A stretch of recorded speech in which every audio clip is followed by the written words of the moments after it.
Hello friends! I'm recording Friday. Happy Friday. Happy whenever you're watching this. This is Act 4 of Richard II, the second round. The formal run maybe, the definitive run maybe. The story so far. King Richard has had his uncle Gloucester murdered. We never find out why. Anyway, another of Gloucester's nephews, Bolingbroke, challenges the murderer to a duel and both are banished. While Bolingbroke is away, his father dies and Richard steals all his lands and carpets and curtains and plates. That's very important. He steals all the plates to fund wars in Ireland. Bolingbroke, outraged, comes back with the help of a whole bunch of other lords who are also outraged by King Richard's behaviour.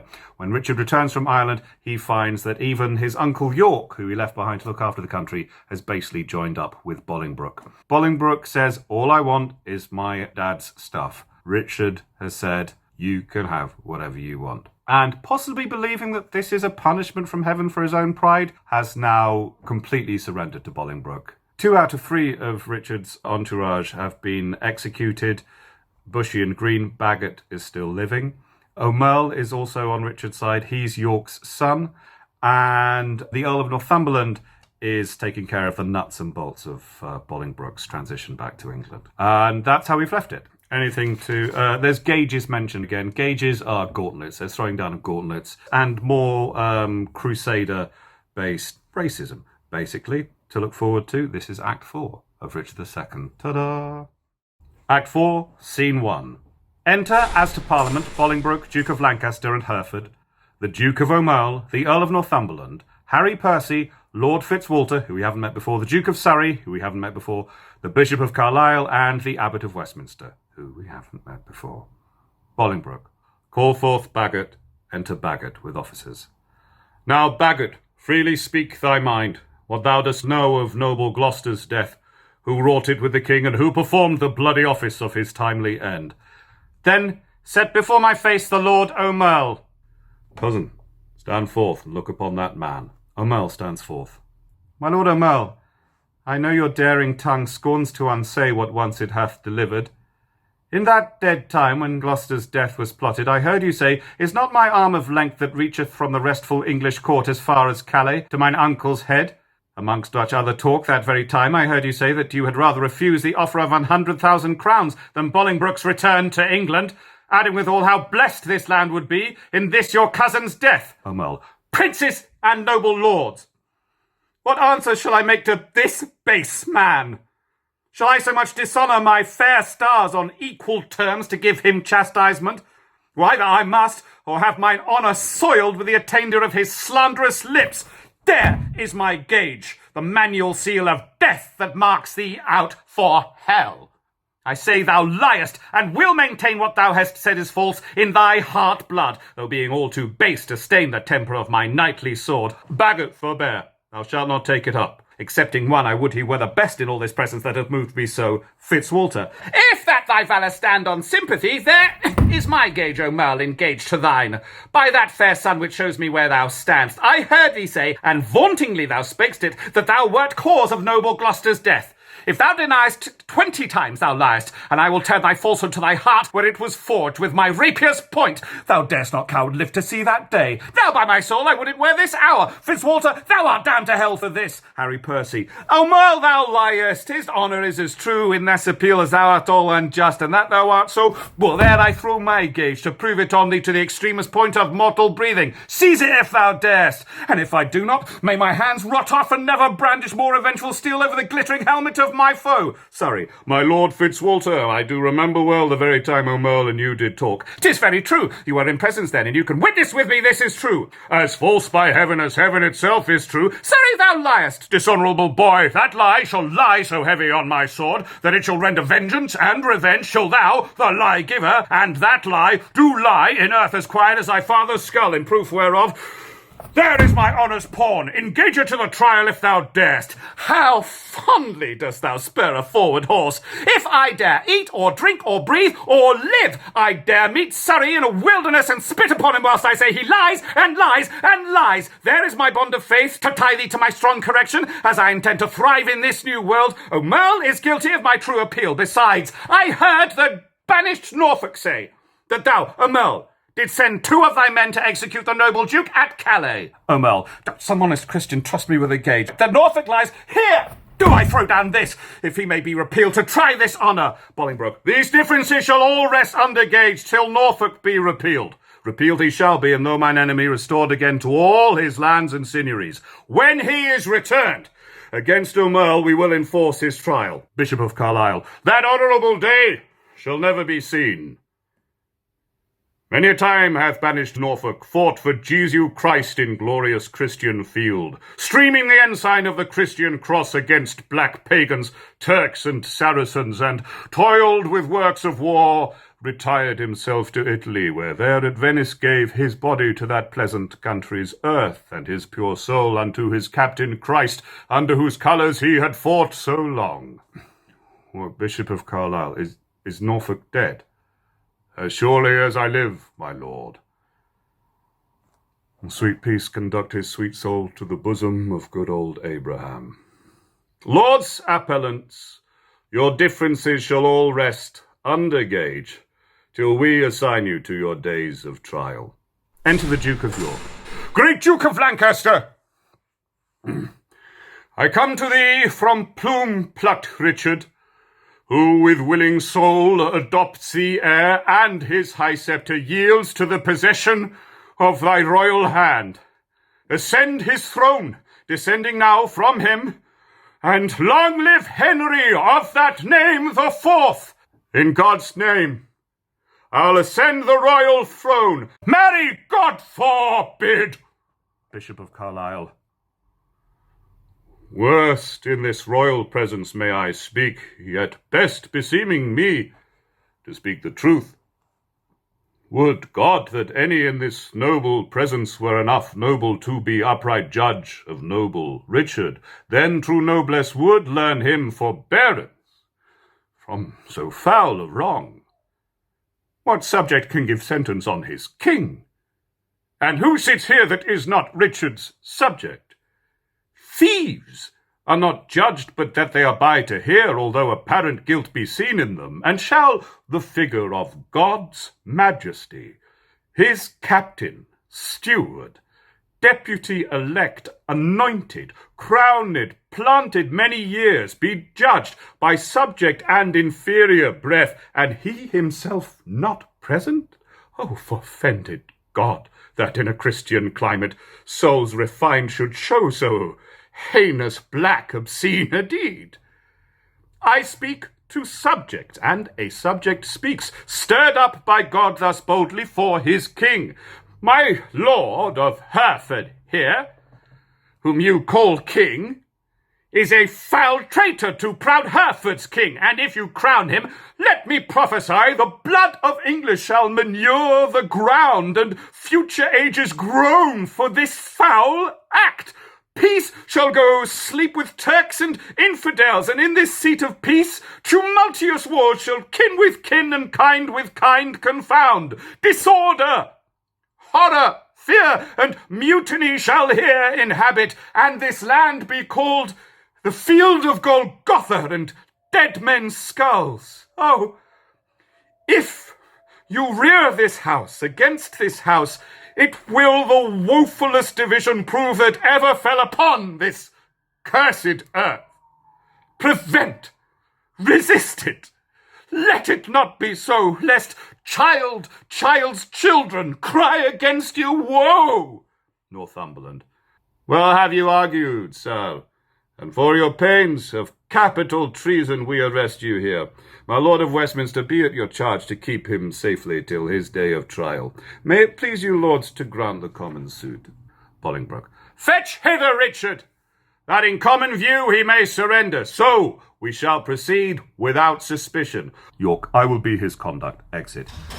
Lords, you that here are under our arrest, procure your sureties for your day of answer. Little are we beholden to your love, and little looked for at your helping hands. Enter Richard and the Duke of York, with attendants bearing the crown and sceptre. Alack! Why am I sent for to a king, before I have shook off the regal thoughts wherewith I reigned? I hardly yet have learned to insinuate, flatter, bow, and bend my knee. Give sorrow leave a while to tutor me to this submission. I well remember the favours of these men. Were they not mine? Did they not once cry, All hail to me? So Judas did to Christ. Yet he in 12 found truth in all but one, I in 12,000 none. God save the King!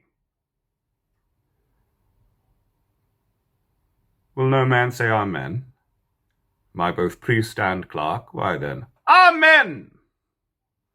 God save the King, although I be not he.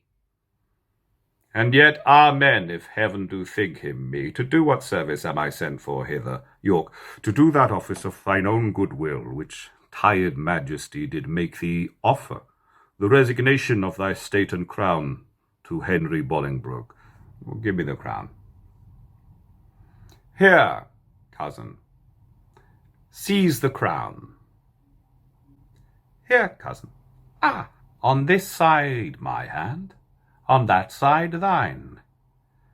Now is this golden crown like a deep well that owes two buckets filling one another, the emptier ever dancing in the air, the other down, unseen and full of water. That bucket down and full of tears am I, drinking my griefs, whilst you mount up on high. I thought you had been willing to resign. My crown I am, but still my griefs are mine. You may my glories and my state depose, but not my griefs. Still am I king of those. Part of your cares you give me with your crown. Your cares set up do not pluck my cares down. My care is loss of care, by old care done. Your care is gain of care, by new care won. The cares I give, I have, though given away. They tend the crown, yet still with me they stay.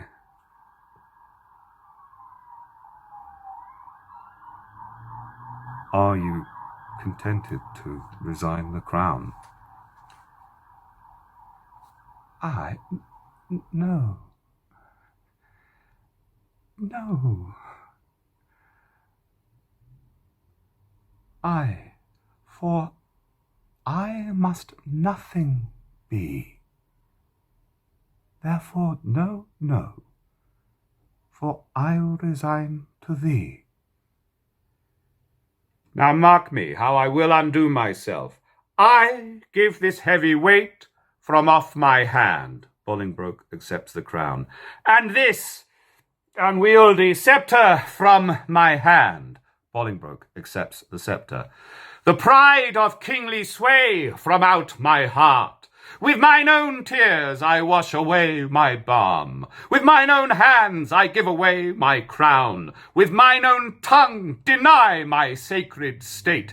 With mine own breath release all duteous oaths. All pomp and majesty I do forswear. My manners, rents, revenues I forego. My acts, decrees, and statutes I deny. God pardon all oaths that are broke to me. God keep all vows unbroken made to thee. Make me that nothing have, with nothing grieved, and thou with all pleased that hast all achieved. Long mayest thou live in Richard's seat to sit, and soon lie Richard in an earthy pit. God save King Henry, unkinged Richard says, and send him many years of sunshine days. What more remains? Northumberland, giving Richard papers. No more. But that you read these accusations and these grievous crimes committed by your person and your followers against the state and profit of this land, that by confessing them the souls of men may deem that you are worthily deposed. Must I do so? And must I ravel out my weaved-up follies?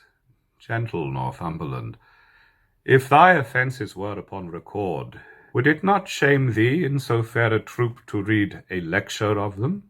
If thou wouldst, There shouldst thou find one heinous article containing the deposing of a king and cracking the strong warrant of an oath, marked with a blot, damned in the book of heaven. Nay, all of you that stand and look upon, whilst at my wretchedness doth bate myself, though some of you with Pilate wash your hands, showing an outward pity, yet you Pilates have here delivered me to my sour cross, and water cannot wash away your sin. My lord, dispatch, read all these articles. Mine eyes are full of tears, I cannot see. And yet salt water blinds them not so much, but they can see a sort of traitors here. Nay, if I turn mine eyes upon myself, I find myself a traitor with the rest. For I have given here my soul's consent to undeck the pompous body of a king, made glory base and sovereignty a slave, proud majesty a subject, state a peasant. My lord, no lord of thine, thou haut insulting man! Nor no man's lord. I have no name, no title, no, not that name was given me at the font, but 'tis usurped. Alack the heavy day that I have worn so many winters out, and know not now what name to call myself. Oh, that I were a mockery king of snow, standing before the sun of Bolingbroke, to melt myself away in water drops. Good king, great king, and yet not greatly good. And if my word be sterling yet in England, let it command a mirror hither straight, that it may show me what a face I have, since it is bankrupt of his majesty. Go some of you and fetch a looking-glass. Exit one or more. Read all these papers while the glass doth come. Fiend, thou torment'st me ere I come to hell! Urge it no more, my lord Northumberland. The Commons will not then be satisfied. They shall be satisfied. I'll read enough when I do see the very book indeed where all my sins are writ. And that's myself. Enter one with a glass. Give me that glass, and therein will I read. Richard takes the glass and looks in it. No deeper wrinkles yet. Hath sorrow struck so many blows upon this face of mine, and made no deeper wounds? O flattering glass, like to my followers in prosperity, thou dost beguile me. Was this face the face that every day under his household roof did keep 10,000 men? Was this the face that like the sun did make beholders wink? Is this the face which faced so many follies, that was outfaced by Bolingbroke? A brittle glory shineth in this face, as brittle as the glory is the face. For there it is, cracked in 100 shivers. Mark, silent king, the moral of this sport, how soon my sorrow hath destroyed my face.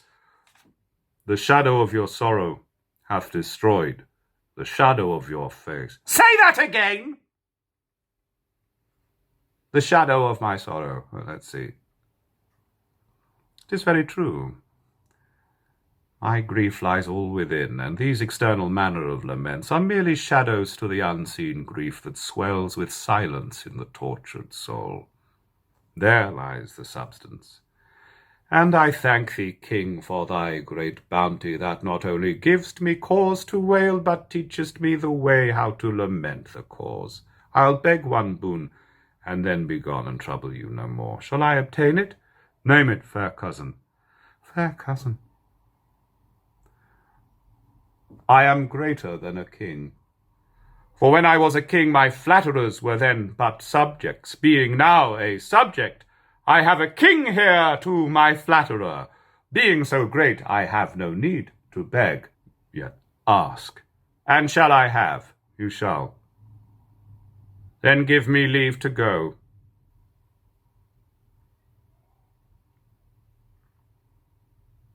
Whither?